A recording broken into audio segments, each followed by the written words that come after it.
Oke, di video kali ini saya ingin mereview untuk pertandingan PSIS Semarang dengan Rans Nusantara yang berakhir imbang 1-1, di mana di sini saya menonton pertandingannya secara penuh di televisi saya. Jadi saya ingin bahas dulu dari review yang kemarin saya bahas, bahwa saya bilang secara persiapan PSIS Semarang ini lebih matang ya dibandingkan dari Rans. Tapi saya juga mengatakan semua tergantung kepada strategi pelatih kedua tim.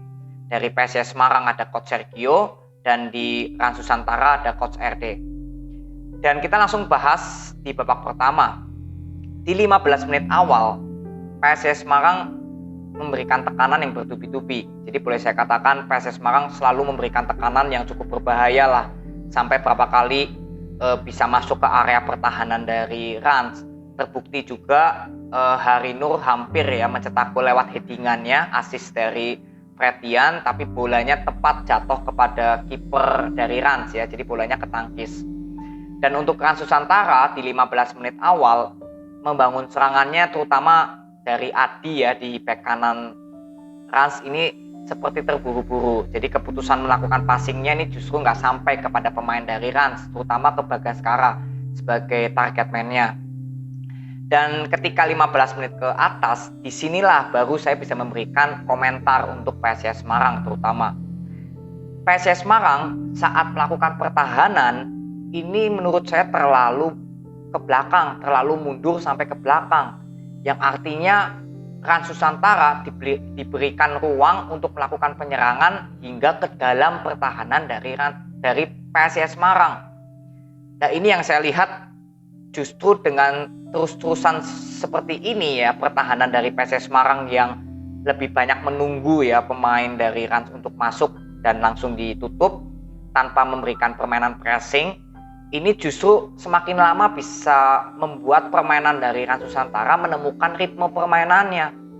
Dan terbukti akhirnya Rans Nusantara karena sering diberikan kekuasaan untuk melakukan bola possession bisa menemukan ritme permainannya. Dan ini yang saya lihat di 15 menit ke atas, justru serangan dari kedua tim ini justru berimbang, di mana PSIS Semarang dan Rans Nusantara saling jual beli serangan. Berbeda seperti di 15 menit awal, PSIS Semarang yang selalu mengambil alih penyerangan. Inilah yang saya lihat karena pertahanan dari PSIS Semarang yang begitu mundur ke belakang. Dan skema permainan dari PSIS Semarang dengan Rans, saya melihat justru di sini skema permainan dari PSIS Semarang di saat melakukan penyerangan ini justru nggak hidup. Kenapa? Saya melihat ketika Delvin dan juga Dewangga dijadikan sebagai gelandang bertahan ya. Ini berapa kali nggak bisa membawa bola lebih lama, melakukan bola possession. Jonathan juga sebagai gelandang penyerang nggak banyak membawa bola. Justru di sini terlihat Marukawa yang sering membawa bola, padahal Marukawa ini kan posisinya sebagai sayap kiri yang tugas utamanya membangun serangan dari kiri. Ya berapa kali bolehlah ke tengah, tapi harusnya yang mengemban tugas sebagai penyerangan, moto penyerangan itu Jonathan. Dan di sini ketika Marukawa sering membawa bola, artinya di sini hanya meninggalkan Rahmat dan juga Hari Nur sebagai pemain yang paling ujung sebagai penyerang. Dan Jonathan di bawahnya Marukawa. Jadi terkesan penyerangan PSIS Semarang ini seperti tergesa-gesa. Berapa kali passing yang diberikan dari Marukawa untuk Rahmat atau melakukan tusukan kepada Hari Nur ini juga gampang kepotong. Nah ini yang saya lihat karena posisi dari Marukawa dan Jonathan sering bertabrakan. Yang mengemban tugas sebagai gelandang penyerangan justru di sini terlihat lebih banyak Marukawa yang membawa bola. Berbeda halnya jika Jonathan yang banyak membagi bola, Marukawa mungkin bisa melakukan intercept dari kiri, yang artinya variasi serangan dari PSIS Semarang akan lebih banyak. Sayap kirinya hidup, sayap kanannya hidup. Tapi di babak pertama justru yang terlihat hidup di sayap kanannya, terutama dari Rahmat yang dibantu oleh Fredian ke depan. Dan di kiri, Frendi berapa kali melakukan intercept ke depan, tampak kebingungan karena Marukawa nggak di posisi kiri gitu loh, di tengah. Dan ini yang saya lihat beberapa kali ketika PSIS Semarang membangun serangan, variasi serangannya justru tampak minim karena Marukawa dan Jonathan yang saya lihat bertabrakan posisi atau tugasnya ini ambigu lah, siapa yang harusnya sebagai kreator penyerangan. Dan lalu untuk Rans Nusantara di babak pertama ini peluang-peluang demi peluang hampir tercipta. Berapa kali Edo dari kiri atau David Lali ini berapa kali juga berhasil masuk ke area pertahanan dari PSIS Semarang. Dan terbukti juga ada peluang yang hampir menjadi gol ya, boleh saya katakan harusnya 99% itu Alvin Tuasalmoni kalau bolanya nggak kena tiang itu harusnya bisa gol ya, karena kan nggak dijaga ketat ya. Dan juga gelandang bertahan asal Jepang yang dimiliki dari Rans yang melakukan shoot, untungnya masih ada Fredian di tiang gawang, jadi bolanya masih bisa dibuang ya, dihalau. Itulah saya kira peluang-peluang yang tercipta untuk Rans Nusantara karena PSIS Semarang terlalu bermain bertahannya ke belakang. Dewangga juga berapa kali nggak terlihat. Memang ada momen Dewangga menjaga ketat makan Konate ya, tapi sisanya ibaratnya dari 10 Rans Nusantara membangun serangan, itu Dewangga hanya berhasil 2 melakukan penutupan, melakukan clearance. Sisanya 8 penyerangan yang dilakukan oleh Rans ini tembus semua. Nah, ini yang saya lihat naluri dari Dewangga sebenarnya bukan di gelandang bertahan. Misalkan dia ditaruh sebagai pemain belakang itu lebih baik dibandingkan di gelandang bertahan. Kenapa? Karena Dewangga ini sebagai gelandang bertahan harusnya sering memegang bola. Pemain gelandang bertahan ini kan seperti kita lihat lah pemain Jepangnya Rans Nusantara. Itu kan gelandang bertahan banyak sekali membawa bola ya dari kiri bahkan ke kanan. Berbeda dengan Dewangga sebagai gelandang bertahan yang justru seperti monoton, posisinya nggak kemana-mana lah untuk Dewangga. Membawa bola sering-sering juga enggak.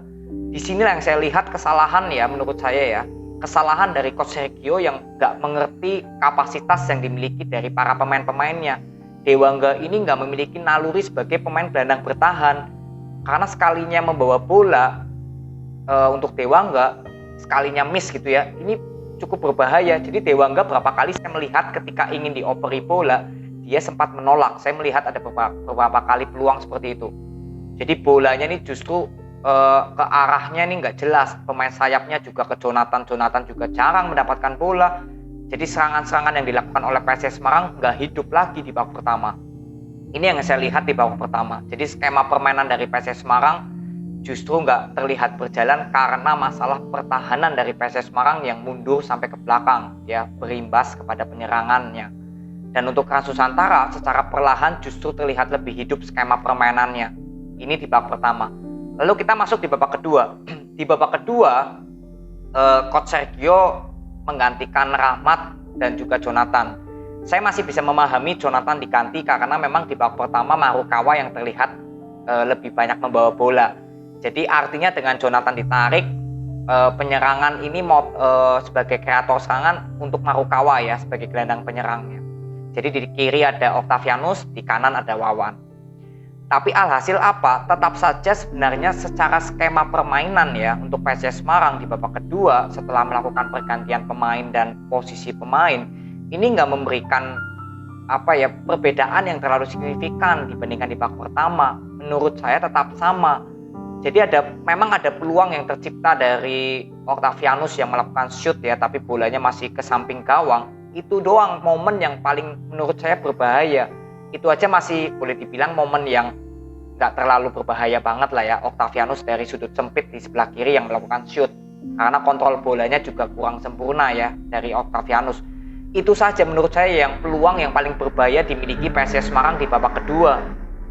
Sedangkan dari Rans Nusantara di babak kedua justru beberapa kali bisa memberikan peluang gol yang cukup berbahaya karena perbedaannya variasi serangan dari kedua tim, di mana Rans Nusantara lebih banyak melakukan variasi serangan yang hidup dibandingkan dari PSIS Semarang. Ya, jadi inilah yang saya lihat di babak kedua yang terjadi. Walaupun PSIS Semarang sempat unggul dulu, tapi gol yang dicipta itu melalui titik putih dari Octavianus ya yang melakukan intercept tapi terjatuh ya, kena kaki dari pemain belakang Rans dan akhirnya Marukawa berhasil mencetak gol. Itu melalui set play bola mati. Dan sedangkan gol yang diciptakan oleh Rans Nusantara itu melalui set play bola hidup, di mana skema penyerangannya yaitu yang saya bilang tadi sudah jelas. Jadi hasilnya juga gol yang diciptakan oleh Konate ini juga melalui skema permainan yang bagus ya. Proses golnya juga dari Edo yang memberikan assist, lagi-lagi dari posisi Friendly sebelah kirinya PSS Semarang, dan Makan Konate tidak ada yang mengkawal, dengan mudahnya mencetak gol. Jadi saya lihat justru dengan pertahanan PSS Semarang yang terlalu ke belakang, ini membuat skema permainan PSS Semarang di pertandingan kali ini justru terlihat gak hidup. Ya, ini kesimpulan yang saya bisa dapat. Dan ini saya juga beberapa kali sudah bahas ketika Coach Sergio memegang Persiraja Banda Aceh. Saya juga beberapa kali mengomentari Persiraja Banda Aceh ini terlalu mundur sampai ke belakang secara pertahanannya. Dan ini juga berlaku juga untuk di PSS Semarang. Coach Sergio Alexander tetap menerapkan permainan defense yang terlalu ke belakang. Jadi untuk penyerangan dari PSS Semarang juga berimbas. Variasi serangannya juga nggak terlalu banyak di babak pertama dan babak kedua. Support dari para pemainnya juga beberapa kali telat untuk maju ke depan. Karena penyerangan PSS Semarang saya lihat terburu-buru ya. Karena tidak ada pemain yang mensupport.